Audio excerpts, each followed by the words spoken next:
Hi there.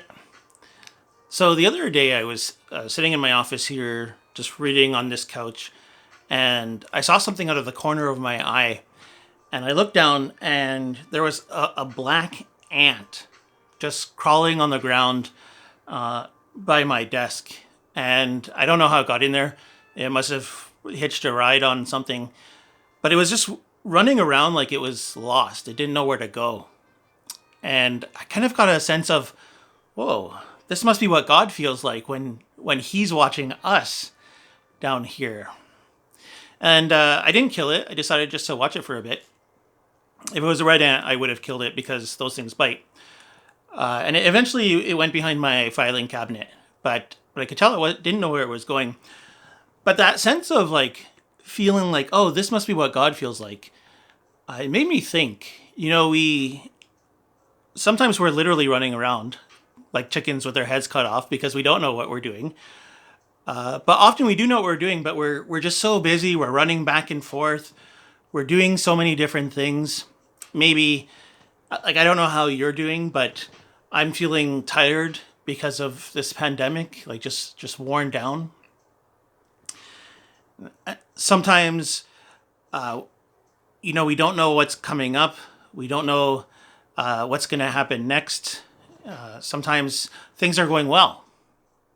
But in any case, God is looking down from heaven, watching us, and He sees the big picture. I only saw the ant like in this one moment of time, and God looks down and He sees us now, but He also sees our future. And because God is not bound by time like we are, God is already there in our future. In Deuteronomy chapter 33, in verse 26 and 27, the author writes, "There is no one like the God of Jeshurun, who rides across the heavens to help you. The eternal God is your refuge, and underneath are the everlasting arms." I had to look up who Jeshurun was. I'm like, who's Jeshurun? Who's the God of, like, the God of Jeshurun is God, but who's Jeshurun? And it turns out that Jeshurun is a term of endearment for Israel. I thought that was really cool. And so God, who rides across the heavens to help, and on the clouds in His majesty. I think I missed that part before. Who rides across the heavens to help, and on the clouds in His majesty. And I kind of picture like God speeding along, like thundering along in a chariot with like cloud horses pulling it, and He's speeding towards us to help us. And underneath us are the everlasting arms.